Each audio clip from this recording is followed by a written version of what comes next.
Halo, apa kabar pemirsa? Berjumpa lagi dalam Berita Mataram hari ini. Sejumlah berita penting dan menarik lainnya telah kami siapkan untuk Anda dan berikut diantaranya. Hendak selamatkan kudanya, seorang warga di Kabupaten Dompu tewas terseret banjir bandang. Curi sepeda motor di rumah kos, dua pemuda di Bima diringkus polisi.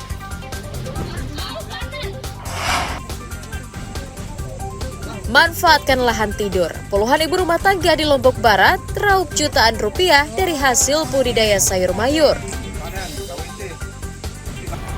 Bersama saya Rahi Japar, inilah Berita Mataram selengkapnya.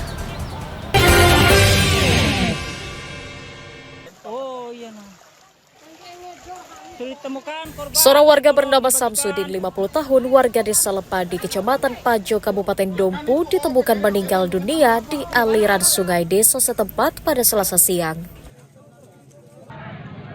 Korban sebelumnya dinyatakan hilang terseret arus sungai yang sedang banjir usai hujan deras pada Senin pagi.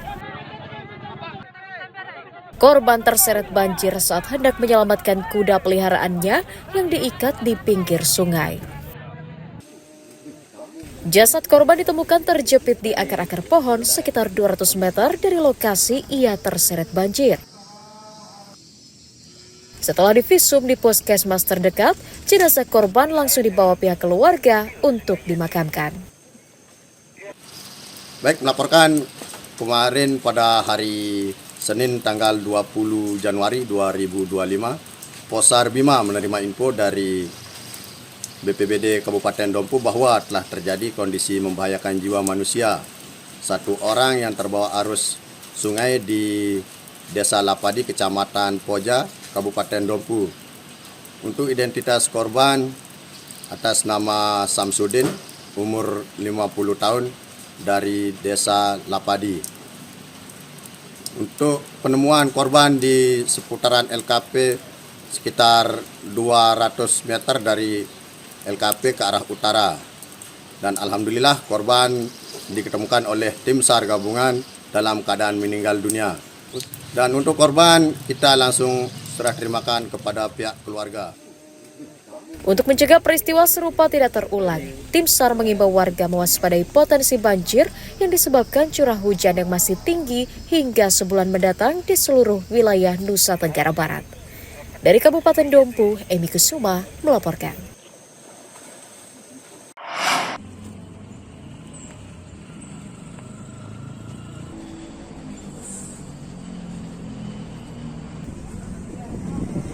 Dinas Kesehatan Provinsi Nusa Tenggara Barat mengingatkan masyarakat terhadap penularan penyakit demam berdarah memasuki musim penghujan.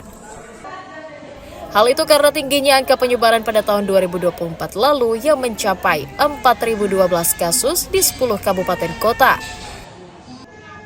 Dari jumlah tersebut, sebanyak 7 orang diantaranya meninggal dunia karena terlambat penanganan.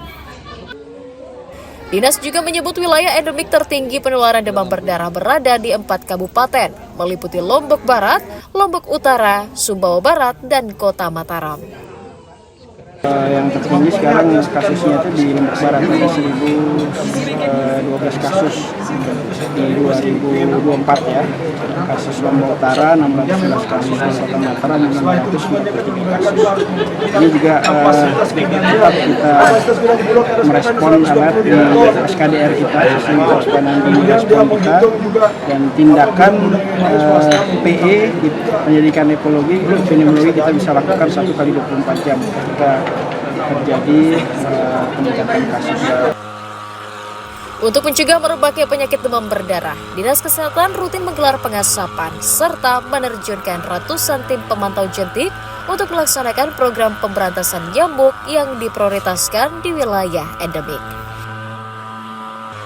Dari Kota Mataram, Emi Kusuma melaporkan.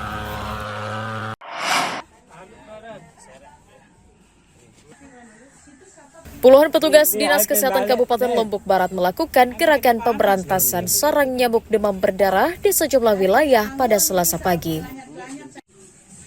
Di Desa Gelogor, Kecamatan Kediri, petugas menyasar permukiman padat penduduk untuk memantau langsung genangan air di selokan dan di rumah-rumah warga. Dari hasil pantauan, petugas menemukan puluhan sarang nyamuk di penampungan air milik warga seperti bak mandi, ember, dan barang bekas yang terbengkalai.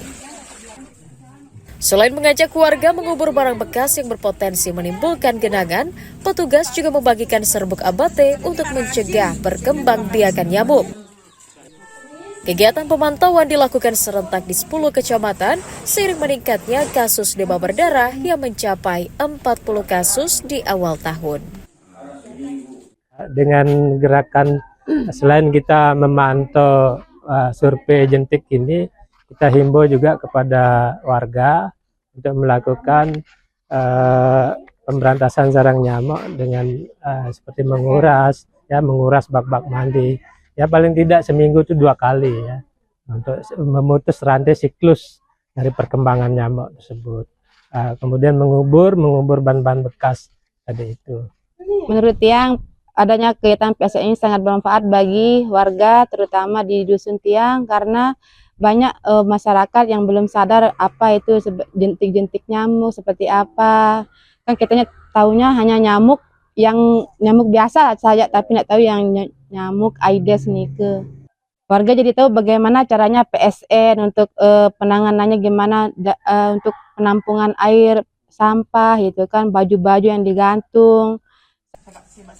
Dinas Kesehatan mengajak warga gencar memberantas sarang nyamuk di lingkungan tempat tinggalnya dan menerapkan pola hidup sehat agar terhindar dari penyakit di musim pancaroba.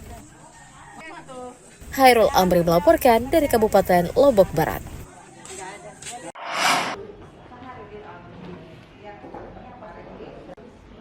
Ratusan warga di Kabupaten Lombok Tengah membatalkan porsi haji mereka pada pelaksanaan tahun 2025. Kementerian Agama Lombok Tengah mencatat pembatalan dilakukan karena berbagai alasan, mulai meninggal dunia, kesehatan dan ekonomi, serta tidak mau menunggu antrean haji.